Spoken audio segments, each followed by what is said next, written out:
All right.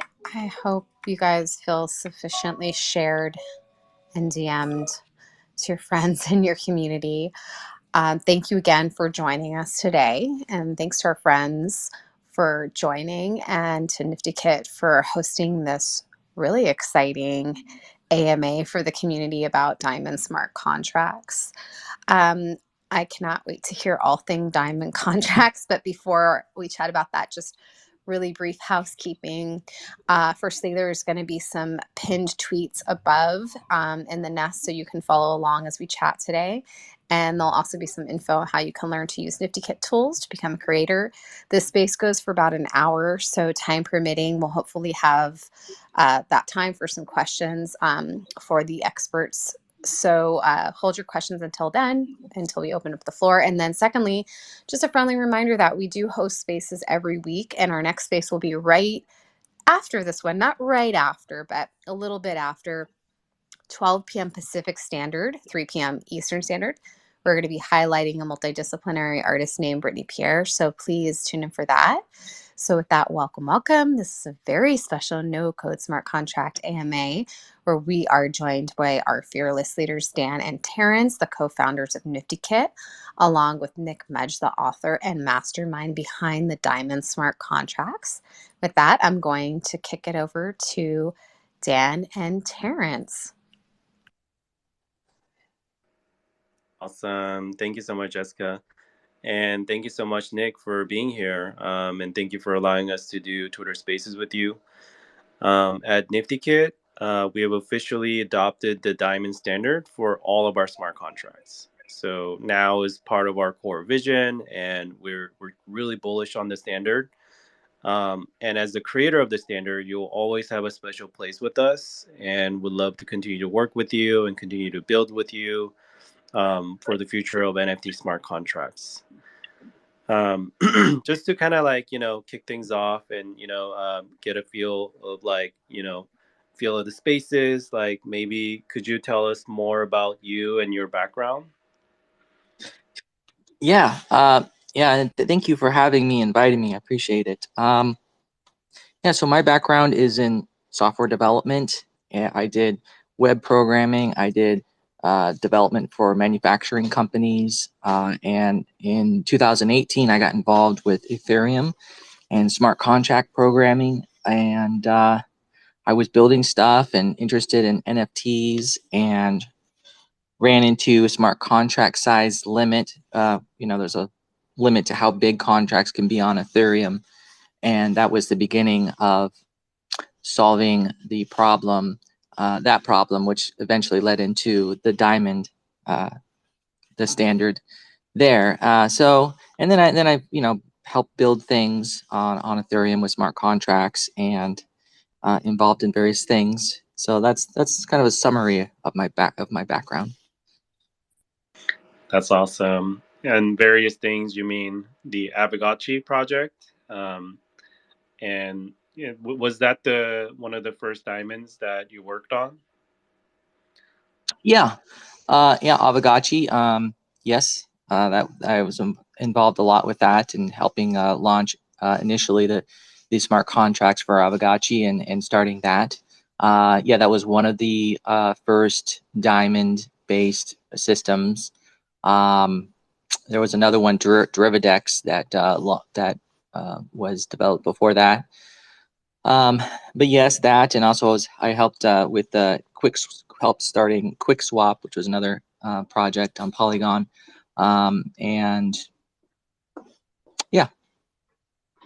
That's really awesome. Yeah, I've been following Aavegotchi, and some of the like mechanics and everything is just so far ahead into the future, and it's really exciting to see different kind of innovations that come out of that. And one thing that was really interesting to me was the name Diamond. How did you come up with that name, and what was the inspiration behind that? Yeah, so initially I was working on a standard which is solving the same problems as the Diamond standard today, but this earlier standard, it was called like the transparent contract standard, and there was a conflict with that name because there was an Open Zeppelin thing that had the word transparent in it, and they were asking me to change the name of the standard so people wouldn't get confused. And so I was already for a while trying to think of a name for the standard, and really kind of the thing on the diamond is it's a kind of a conceptual model where if you take a physical diamond, and the physical diamond has different sides to it, and each side is called a faucet of the diamond. And what the faucets of a diamond all have in common is they all have the center, the middle of the diamond in common. They're all connected to a center core. And so with this standard is I noticed that you had this ability to create a set of contracts that would just exist at one Ethereum address. And so, you'd have however many of these contracts, which are called faucets, and they all had the same address. So they had that all in common. But they also had when they read or stored data, they could access the same data. They can read and write the same data. So a set of faucets had the data in common. And so just conceptually, I could think of a smart contract system where you have a set of contracts and they have the common data and they have the same address. And so it just conceptually is the idea of a diamond where, okay, the core or the middle is your data. That's this essential core part of any contract is its data and its address. And so then also each faucet is, you might say, of a contract system. Each faucet sort of gives a different aspect, a different set of functionality. So like you could have a diamond contract system where you have one diamond and you have one faucet that gives you NFT functionality, and another faucet of the diamond that gives you staking, and another faucet of the diamond giving you voting, all at one Ethereum address, all sharing the same data. And so it's just it's a conceptual model. And so and if you understand that conceptual model, and if you understand the standard and implementing the diamond with that conceptual model, it'll all work and it'll all make sense. Yeah, and I just love that. I think it's just so creative the way that you describe it. And to be frank, like ERC 721 non fungible token, it doesn't. I mean, yeah, it's something that we use every day, but it's like it doesn't have that catchy like name as a diamond. And really, really awesome to like see, like to learn more about the diamond and to work with the diamond and really understand like the ideology behind it is really awesome. um so most, I don't know if everybody knows here, but the diamond multifaceted proxy, the ERC 2535 is a final accepted standard in the Ethereum community. So what does that actually mean, and what was that process like? Yeah. So Ethereum has a set of standards, and these set of standards are there to help. If you're going to build software for Ethereum and you want your software to work, then you need to comply with these standards. So these standards basically make software written by different people work together. It's like kind of like interfaces. If you build things this way, then my software can talk to your software. And so that's the big purpose of the Ethereum standards. And so Ethereum, they have a website, Ethereum, where they list the standards and where you can look at them. And then they have different categories of standards. One of the categories are ERC, Ethereum Request for Comments, as that's what it stands for. But these ERC standards are for smart contracts. And so those Ethereum standards, they have standards for like the Ethereum clients that for running nodes and things like that for Ethereum, and they have standards for the contract. So yeah, ERC 2535 diamonds. It's a smart contract standard, so it's ERC. And so what it took is there's actually a standard, an Ethereum standard. It's called EIP1. And that standard is basically gives the process for, well, how do you create a new Ethereum standard, and what do you do, and the process for it. And that gives the details. But essentially, you have an idea, some purpose, and some reason for interoperability. Like, if you're going to make a standard, it has to be like some reasoning behind it, and it's going to support working with other software in some way. But then but there's a process for it. But basically, you make a proposal, and then you get feedback on it, and you see if there's sufficient interest in the standard or sufficient interest in people using something you're proposing. And once you kind of get some feedback on that, then you make a draft of the actual standard and submit it to the Ethereum standards. And there's a GitHub repository actually for it. So you submit it to the GitHub repository, and you get added to the repository as a draft.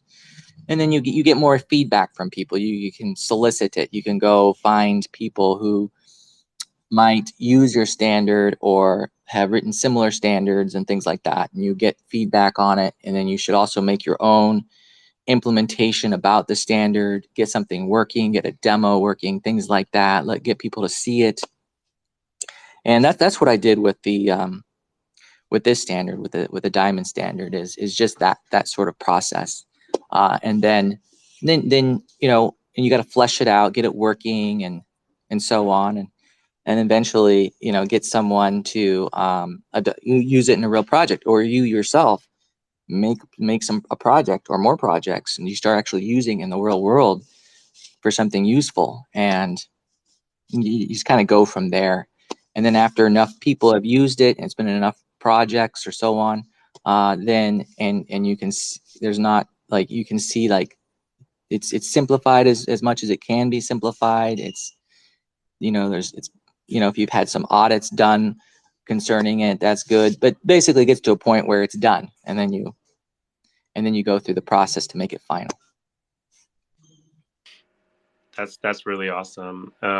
And I know I'm sure it definitely was not an easy process, and it was a very long process, if I remember. Because when I first learned about it, and when it was finally like finalized on the community, it took quite some time, right? And during that time, like, what does it actually mean to be a final and accepted standard? Does that mean like, it's safe for everybody to use, and it's being accepted like throughout the community? What would be the significance of that? Yeah, so to be final, you have to have there's a list of people who are officially the standards editors. They're called EIP, Ethereum Improvement Proposal editors, and you have to have them look at your standard and sign off on it before it can become final. And they will, I got some good feedback from them as well, more kind of on structuring, the standard and writing it, and they'd ask technical questions and stuff like that. So it means that it's been approved by the official editors of the Ethereum standards. It means that, yeah, it's that it's ready for production for sure. I mean, the diamond standard has been ready for production long before it was final.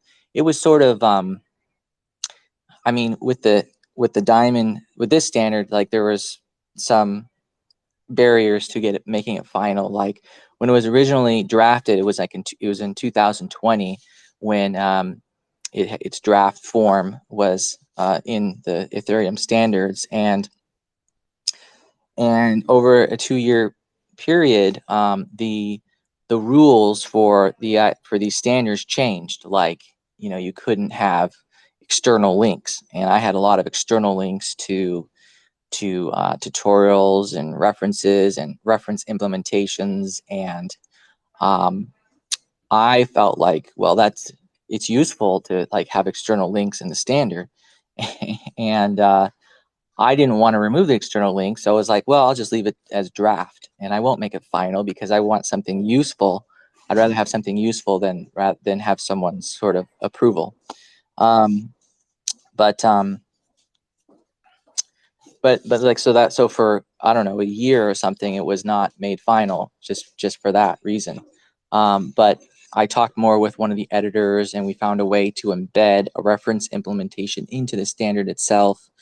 And the editor was his name is Sam, and he helped. And there's also, like, because the rules for a standard had changed. Like, you're supposed to have certain sections in your standard, and things are supposed to be worded a certain way, and supposed to have certain titles. And it was also a bit of like, I didn't want to have to rewrite the standard to match the new rules. But this editor Sam, he went through it, and he restructured the writing of it so it conformed with what was required. Didn't change the technical things, but just changed sort of the way the wording of things and the titles of the different sections. And so he helped a lot in making it conform with what was required to make it final. And we were able to embed an reference implementation. And so because of Sam, that editor, helping a lot, and that really made it so that we could make it final. So, I mean, that's what happened. But what it means is that, yeah, it's ready for production. It's been reviewed by the Ethereum, official Ethereum standards editors, and I can't speak for all the standards in there, but I know mine, it was used in production long before it was final. It was a lot of work went into it, and experience went into it. So by the time it was final, it was like it was already ready and already being used and such. But That's amazing. making it final, I mean, one of the complaints about the standard was people would get confused because they go to the standard and it would say draft, and then later on the website added this thing saying it's draft, so it's not ready for production, even though it was. But it's just an automatic note was added to all the things in draft saying it's not ready for production. And so people didn't want to use the Diamond standard because they thought it wasn't ready for production because it was draft form. And so that caused confusion.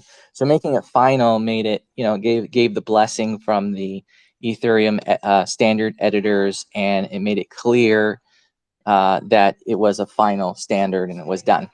And so it was very useful to do that. And it was the right thing. That's amazing. That's really awesome. Yeah, and I remember when it was turned final, I was personally really excited because yeah, I when I did see the draft, and I was a little bit hesitant about it. I'm not gonna lie. But when it was final, that's when I was like, okay, actually, you know what? Like, this is some of the coolest things I found on Ethereum. Like this, especially working with like the Open Zeppelin upgrade flow and the functionality, and their stuff was not perfect, and their stuff was really prone to breaking, especially like the way that the storage and everything is laid out. And I love the way that the diamond faucets, and like, all the concepts, like, kind of makes it really easy to maintain upgradability. um, but I know that, like, there were definitely some challenges to diamonds, right? And I think some of the feedback that I heard from the developer community is that it is kind of a hard concept to grasp. And I know upgradability itself is kind of a hard concept in general, especially in the Ethereum smart contract space. What would you say, like, some of the challenges of diamonds that you see today, and what are some of the things that you see that people are struggling with? Yeah. So I'll just say, though, like, what I've tried to do is I have a blog. It's like, EIP 2535.substack.com, I think it is. And so what I've done is when I saw like the common things people had trouble with and the common questions people had or the things people did wrong over and over, I'd write blog posts about those things, so that instead of having to one is so that when people went to the blog, they could just learn these things and know how to understand things and answer their questions and know how to do things right. But so they didn't, so those things were handled all, just that way. But also if someone did, had trouble or something or was doing something wrong, I could just point them to the article rather than have to explain the again the thing. So you can so the problems or issues with diamonds, you can sort of um, reverse engineer just by looking at that blog, because if it's explaining something, then it's because people have asked about that thing over and over, or they've done that wrong. Um, but to answer your question right now, let's see. There's there's a lot of there's points like um, how do you share functionality between different faucets, was a common question. Another thing I'm still trying to overcome is an Open Zeppelin. They have a pattern of for upgradable contracts. They have a pattern of how do you initialize an upgradable contract, meaning like when you deploy your upgradable contract, um, how do you initialize the variables in for the upgradable contract? How do you do that? And the diamond standard has a different way of initializing the upgradable contract. It's different than Open Zeppelin. So a lot of people who come from Open Zeppelin, they come to diamonds and they try to initialize things in diamonds the same way they do in Open Zeppelin. Oh, it's possible to do that, but it's sort of like and I let people do that. They want to do that. I help them do that. That's what they want to do. But I personally, this is a bit of an opinionated matter, but I like the way the diamonds does it, and the standard itself allows, has this different initialization method. I think is more cleaner than the Open Zeppelin. So like there's that, and I've written some, or I've written some article, or I've actually kind of linked to an article about that. But another thing is that um, you know, there's a thought of like, well, the standard or the diamonds are complex, and or like I see that in articles and stuff. It's actually not complex, and so I have a blog that shows like what the very few things you need to make a diamond, like the very few requirements, because the standard was designed for sort of maximum flexibility for what you can do, but while standardizing certain things so that you would have interoperability and you can write tooling for diamonds that works for any diamonds. And so anyway, so I wrote, so there is the standard itself is simple.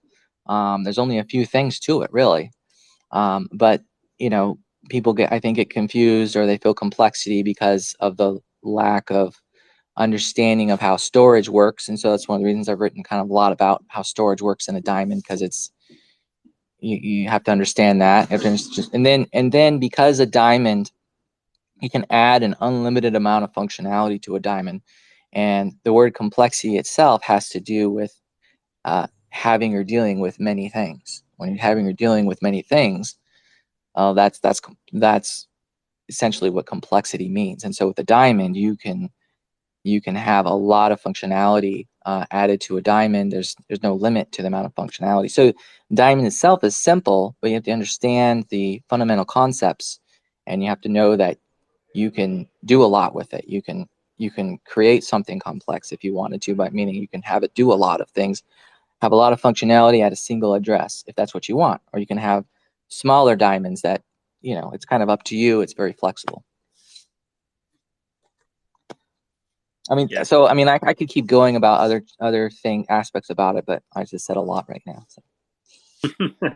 Yeah, no, it's great. I mean, I love hearing all the things that you mentioned, and as a developer myself, and going through building out the smart contracts for NiftyKit, had the opportunity to work with you directly, and I to be frank, I learned so much just by like reading your blogs and You pointing out some of the things for us, and there was definitely like a lot of moments where I'm just like, wow, this is like game changer. This is like mind blowing.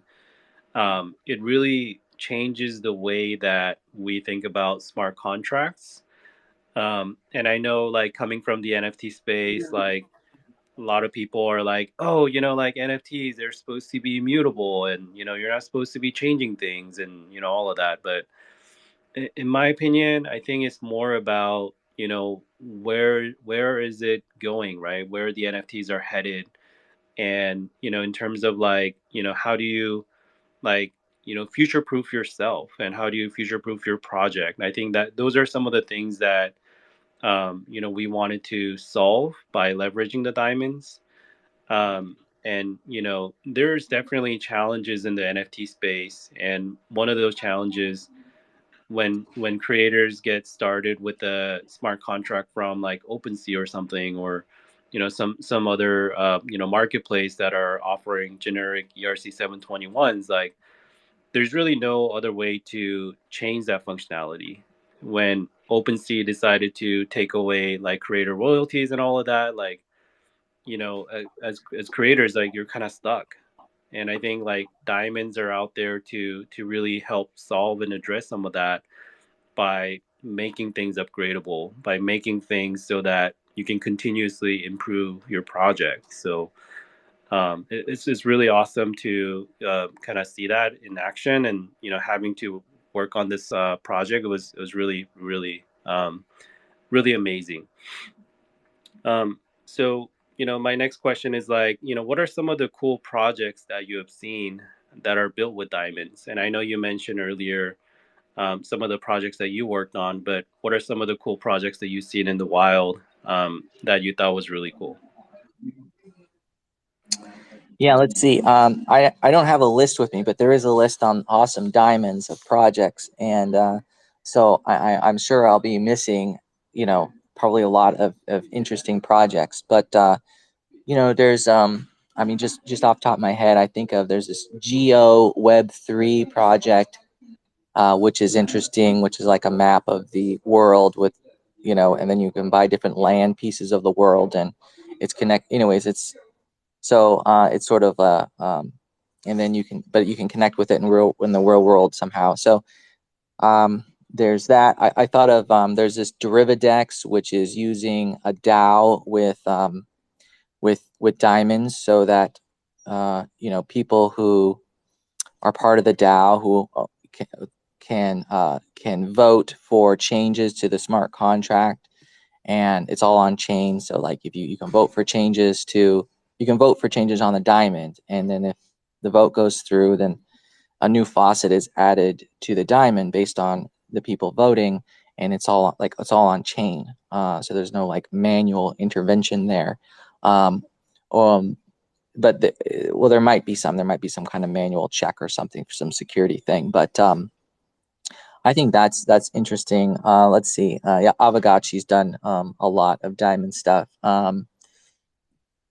Let's see some other. I'm interested in. There's a couple of like diamond package management projects where they kind of registries of faucets for diamonds, so that you have these on-chain registry of faucets that are safe to use in a diamond. So then people can pick and choose what faucets to add to a diamond, like an app store for smart contracts for diamonds. So I think that's a good growing concept, and I think something that NiftyKitty is might be doing. Or I'm curious your feedback on that, because I can see you guys having that, because you guys have diamonds for NFTs, but then you guys could allow different customers to then choose functionality they might want to add to their diamond, or even remove, depending on what they want to do.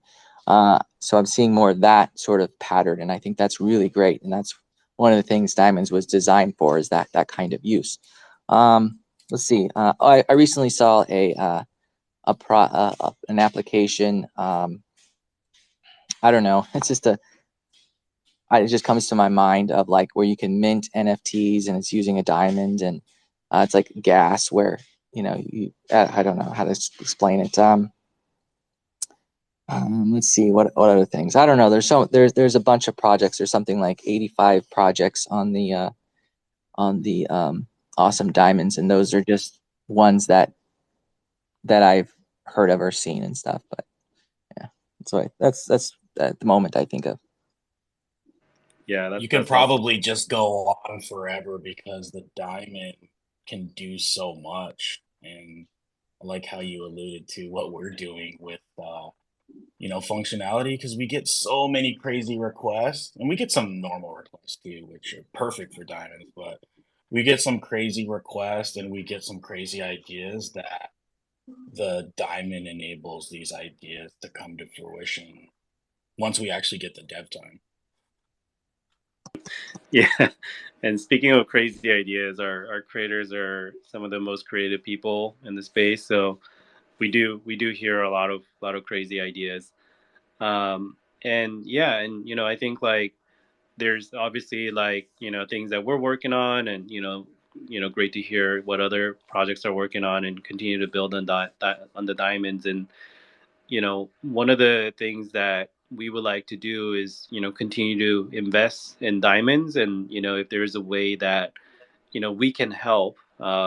So I guess like my next question is like, how can we help you to help promote the diamond proxy? And how can we like like help you get the word out? Like, do you have any thoughts around that? Yeah, I think the best the thing that helps diamonds the most is, and that I like to see the most, is just when a project uses it, that they do well, that they are successful in what they're trying to do. Because that is one of the purposes of diamonds, and my work with it is to help projects succeed. And that's one of the reasons I'm really happy that NiftyKit is using diamonds, because I see you guys are doing good stuff and you're succeeding with it. And so that's one of the best things you can help is to do well. And but beyond that is just to um, I would say take advantage of it, take advantage of the diamonds capabilities, as far as being able to you can, with a diamond you can deploy an application and then you can extend it over time as needed. So using that functionality, reusing smart contract code with already deployed faucets. So just and then more awareness, like in which you guys have done good. Just like when a project explains how they are using their diamond in their project, or how what or why they're using it. And so just that kind of awareness is helpful to the project. And then tooling, any kind of tools that you build for yourself that's useful for the diamond, like command line tools for deployment, or user interfaces so you can look at diamonds, or in kind of package management with faucets, things you build for yourself, but then that could also be used by others because it's complying with the standard. And that's one of the standard does, makes it so you build something for it. Well, that can now be used for other projects for yourself, but also other projects for other people. So I mean that's what I think of is uh, you know be successful in what you're doing. Yeah, tell other people how you're using it and why, and taking advantage of it. And then yeah, any kind of tooling that you do for yourself, sharing it with others. Those are things I think of.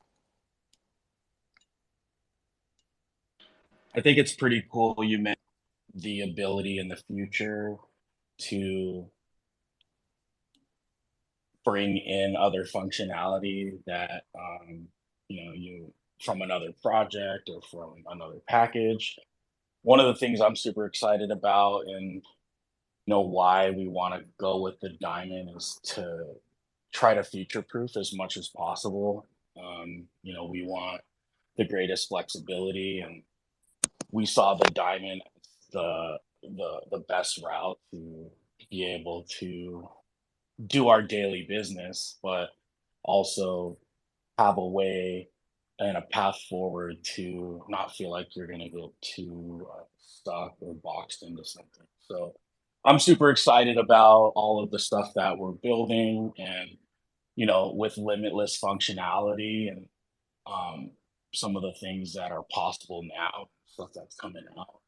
There's going to be some crazy projects, in the next couple of years. And, uh, I'm just challenging everybody to get going, get started, get your project up, and definitely get in there and start using some of these tools. Yeah, I agree with you. Future proofing is, it's, yeah, that's a very good point on the future proofing, because new, people develop new standards. There's new, projects that come out that you might want to integrate with, uh, and there's just changes, or you have new ideas, and your people want more things, and then that's a great use case for diamonds, is just the future proofing, to be able to adapt what you already have for the future. That's great. So I think that's great. I think we have Yeah. some veterans on the stage that have some questions too before we end the room. Dan, sorry about that. I Yeah. didn't interrupt you. Yeah. No worries. Yeah. Jeff Jag and Quantum Variant, the smart contract knowledge leaders in the space. Welcome. Happy to have you on here. Let's throw it over to Quantum Variant. Hey everyone, and thanks for this space, and thanks for explaining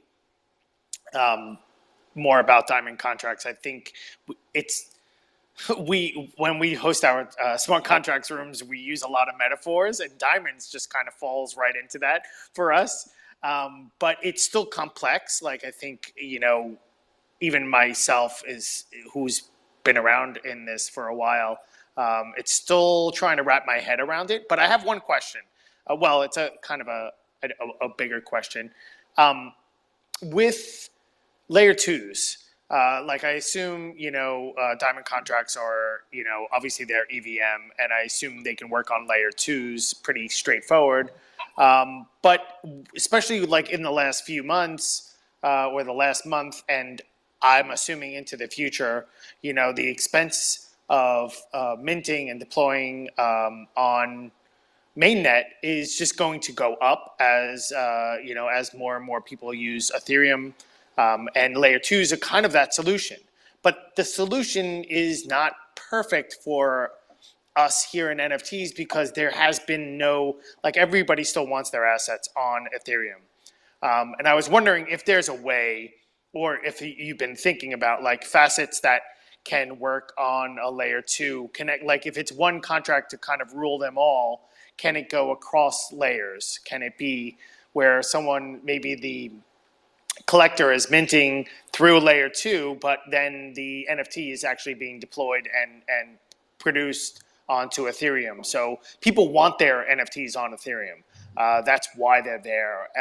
And driving, but being able to cut down costs for both, for the minter, for the collector, and the artist, would be really advantageous. And I think the costs are only going to go up over the next, few years. Talking about future-proof, layer two is definitely the future. So I wonder, how much you've thought about that, or if there's things that are in the works. No, that's a good point about the costs and layer twos. Yeah, I think that's where it gets into what I've seen on that is really just a kind of bridge functionality, and I've seen this in Avagachi, where they have their all of their functionality on Polygon, all their diamonds and their contract functionality, and the game to game, and you have a bunch of game functionality in their smart contracts. It's all on chain. Even their art is on chain in their diamonds. But then but people would like to be able to move their Avagachi NFTs to Ethereum. And they would like, because they'd like to participate in some things that are on Ethereum, like there's different marketplaces and functionality with NFTs. Well, Avagachi, they have a faucet for bridging, a custom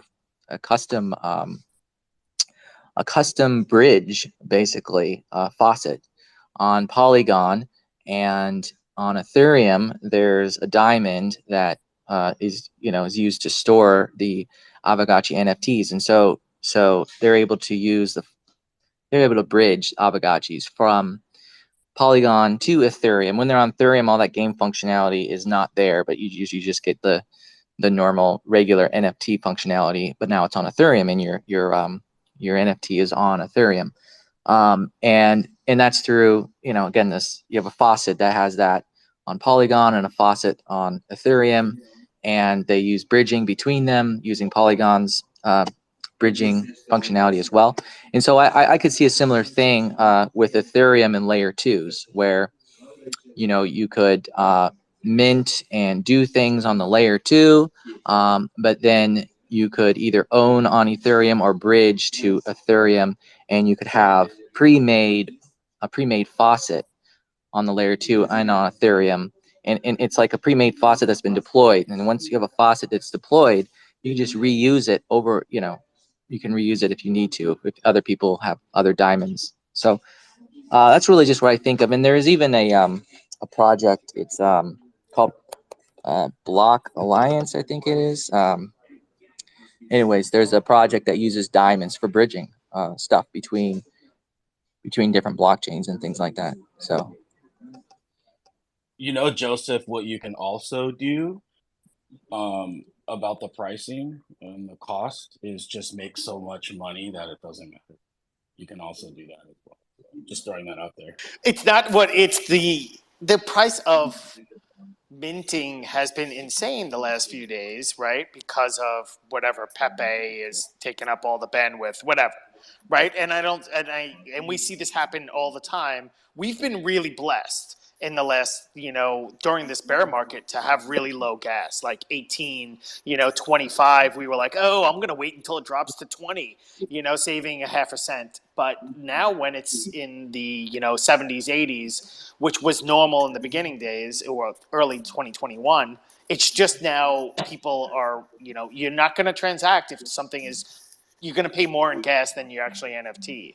And so I'm trying to think of ways of, and I also really want to use layer 2s. I just think they're important to kind of stake your claim in. But I'm not sure how yet. But this all sounds cool. So there's lots of interesting things going. Thanks for that. yeah, and I'll just say I think it falls again into future proofing, meaning that if you have a diamond on layer 2 or even on layer 1, you may in some future may want to integrate with some solution that connects one blockchain or one layer with another layer. And if it's a diamond, then it can be relatively trivial to add new functions to your diamond to integrate with something that connects with something else. Cross-chain diamonds, baby. It's the future. Stick around.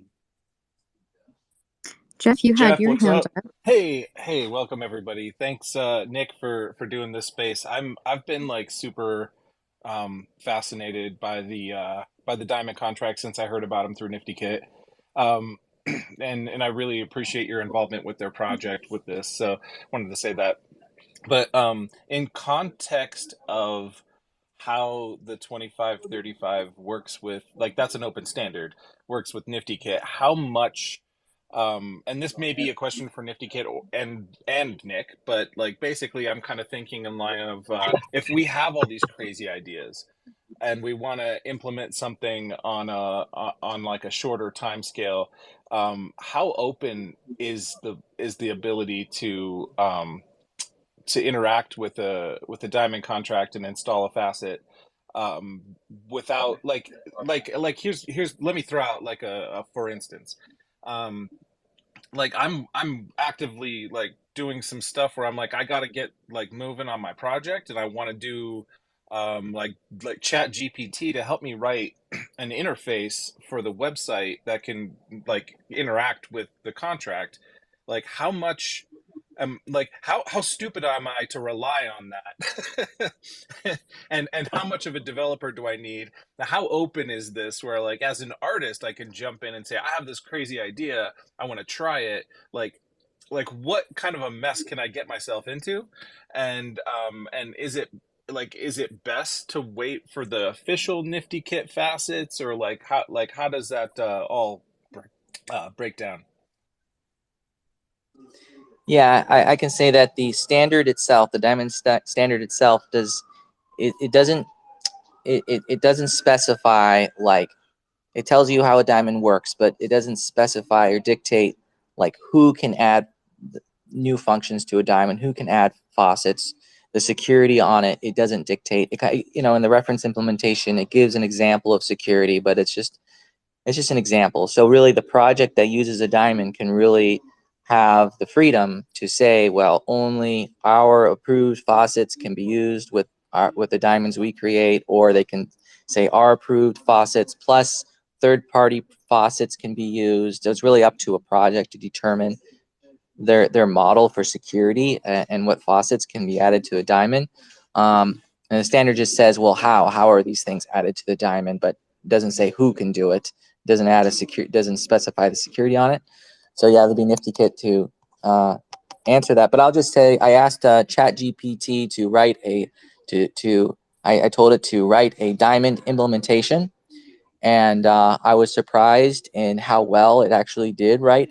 I was surprised it actually tried to write a diamond implementation, and it wrote it, but it didn't work, and it was missing things, and some things were wrong. So I wouldn't rely on ChatGPT to do a diamond implementation. But there are already some simple Oh existing man, ones out there. I, There's some simple I was existing. about to tell T-Pay to pack his stuff and get his stuff ready, his desk off. you know what Yeah, I'm saying, we'll have like more security like a escort him website off. interface, like something that can function on like a PHP or like Python or whatever the website is running, so that it can interface with the contract. But like, is there like maybe I should wait for NiftyKit to answer this, but like, is there a way to like do this, like, how in regular smart contracts you can go to Etherscan and you can write the contract? Like, is there a ability to do that with a diamond? Yeah, Oh, like for the NiftyKit side, we are going to be building our own facets and having that in our app store. But in the future, something we're talking about is opening that up and having a process to get other outside developers or projects, that are worthy enough to get in there. I mean, I think the sky's the limit on what you can do with that and who you want to come play in your diamond. So, but that's something that we are interested in, after we build out a lot of the components ourselves. What other stuff can you do and you can bring, that would work. Um, if it's a Chat GPT one, we'll probably sniff it out. But it's very interesting, like, to see other developers come in and be able to collaborate is going to be very interesting later. Yeah, and as Nick mentioned earlier about, like, security, and I mean, yes, we don't want we do have a process where right now the faucets are kind of gated. We're kind of like taking the role to make sure that every facet that you get to install is has been verified, and we went through a audit process on a lot of them. So we want to make sure that it doesn't break on you. and, and as Nick mentioned, like, it could potentially be catastrophic, and when you just take something that ChatGPT wrote and you just plug it in, and if something breaks, and we won't know how to help you. It's like, but that's also not to say that in the future, we may be. It is possible, right? Like, as we said about future proofing the smart contracts, we could potentially add a facet that allows you to add your own facets. So those are some of the things that we learned recently, when we started to think about, like, how do we upgrade the existing faucets. And we didn't have that functionality baked in the beginning, so we actually created a update facet that basically does updates. So those kind of patterns are gonna, like, start to emerge, where if there's a certain types of functionality that it doesn't have at the moment, we can just introduce a new faucet that does that. So in the future, it could have a faucet that allows you to add in your own code from ChatGPT. It will void the warranty, by the way. So just letting you know. That's good to know. Yeah. And they could be as big or small as, right? Like when you think of app development, like with these, the functionality could just be a small, simple piece of functionality that you can plug in. You don't have to think about this whole crazy app development process per se. Well, Um, I know there's a lot of simple functionality we can do. like even in terms of something like implementing an 1155, like I know that's kind of like one of the easy ones, right? So like we have 721A kind of built into the NiftyKit. But I say it's easy, right? Dan laughed.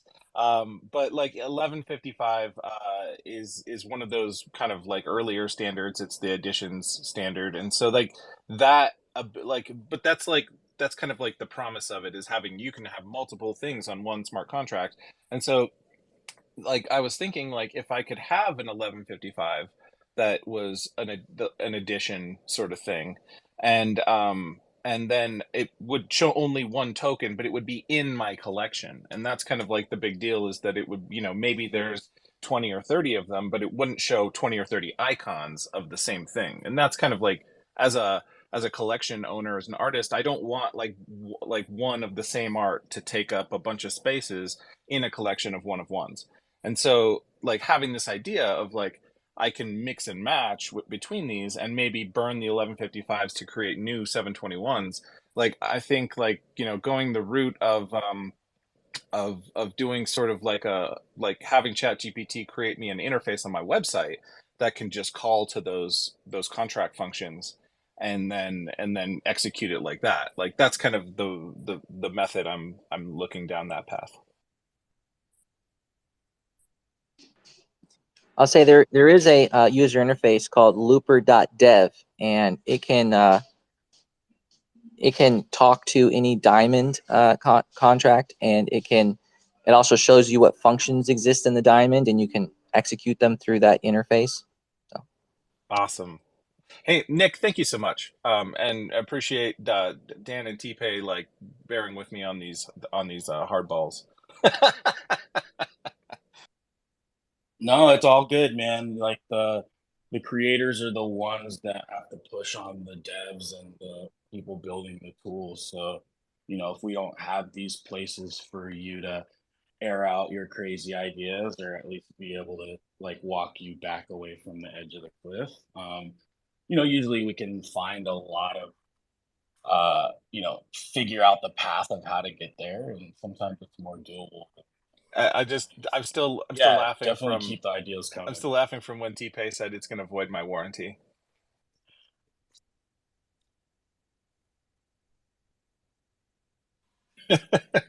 um Awesome. like okay, can I ask, like, so basically, like, if I did want to do something like that, we're kind of like, at this point, NiftyKit has the keys to install the new, or not install, but add the faucets or facets to the diamond. Like, that at this point, that's kind of like up to you guys to make sure that they're going to work with it, that they're approved, they're secure, and so that would be in our best interest to kind of just wait for those new ones to come out, right? Is that correct? Yeah, for now. And I think it is going to be up to us to kind of figure out how we can open that up as well. And as Dan mentioned, like we do want to have an ability to allow other faucets to be available throughout the ecosystem. And we, as a no code platform, like, we are working on a standard to make sure that it works nicely with the no code interface and all of that. So yeah, there's going to be more work to be done on that area, and there's going to be more to come. But I would say, like, if you wanted that functionality today, we could potentially custom bake a faucet just for you, and then get it going. But but in terms of, like, having that flexibility in, like, in the near future, that's something that we're considering.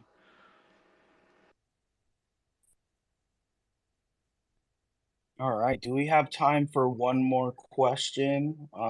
Nick, I don't know if you got to hop off. I want to be mindful of everybody's time, but we have Creatrix VR on here, and we'd love to welcome you to the stage and say hi.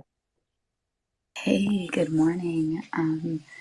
Yeah, I am very interested in this faucet talk, but it is a little early for me, so I'm gonna revisit this a different time. And I know you guys are trying to close up, but that does sound super interesting. I was mainly just wanting to ask. I was trying to deploy a contract actually right now while you guys are talking, and it is giving me an estimate of like point 0.2.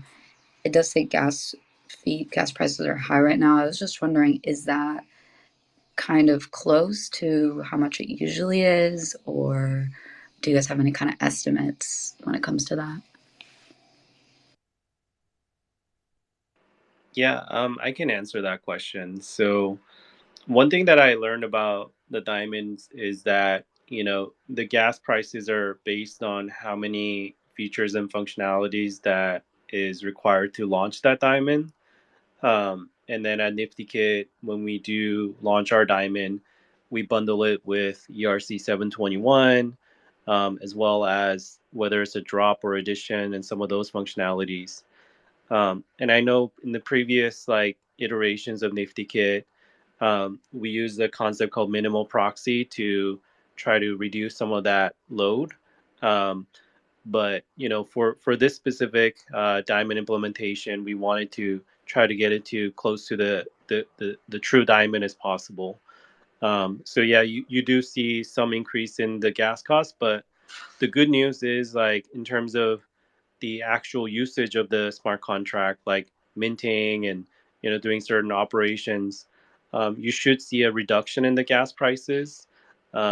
It's just certain types of trade-offs that we had to make sure that one, we're fully compatible with the diamond standards.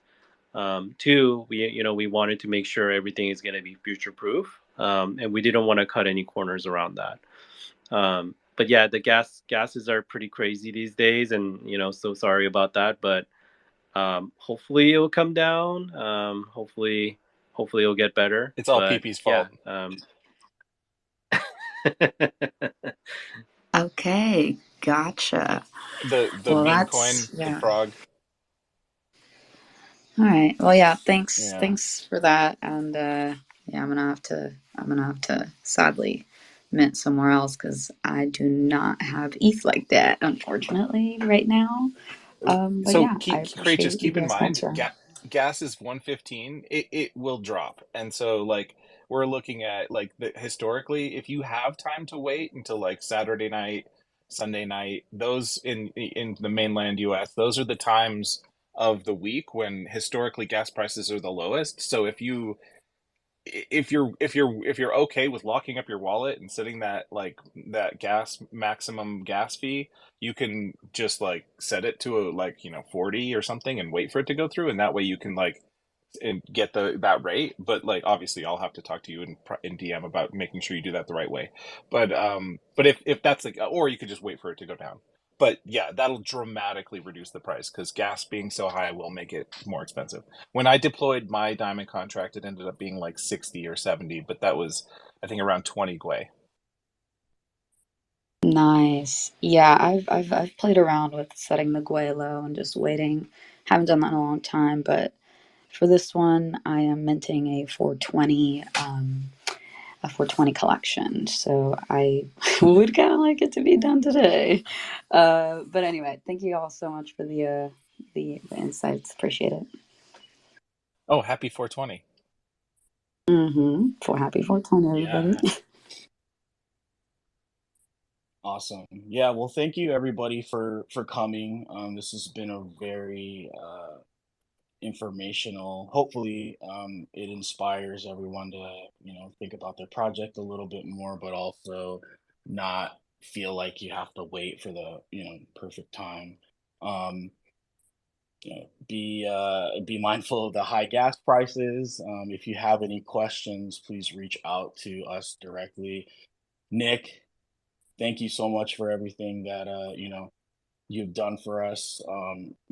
This is a huge part of where we're going in the future. So I'm just glad that you've been here, super helpful for us, inspiring our team, and looking forward to just continuing to work with you and geek out on this stuff. And thanks T-Pay for leading the charge. He's our fearless leader. He is the mastermind behind all the good stuff underneath the hood. So please say hi to your developer and treat them nicely. So appreciate everybody for coming. Thanks, Jess, for hosting. We will see everyone here, I think, in a couple hours, right, Jess? Yeah, just a quick announcement. Definitely follow Nick, follow TPay, follow Dan, follow NiftyKit. If anybody has questions, please hop into the Discord and DM NiftyKit if you have any questions so we can help you launch your next NFT project. And then we're going to be back here today at 12 p.m. Pacific Standard Time, 3 p.m. Eastern Standard Time for a conversation with Brittany Pierce. So you won't want to miss that space. So yeah, that's all I have. I could play us out with music, or if you guys want to sit in silence, your choice, developer's choice. Thank you for having me today. Good. Have everybody have a good day. Let's go ahead and rug it. All right. See ya. Peace out. Bye.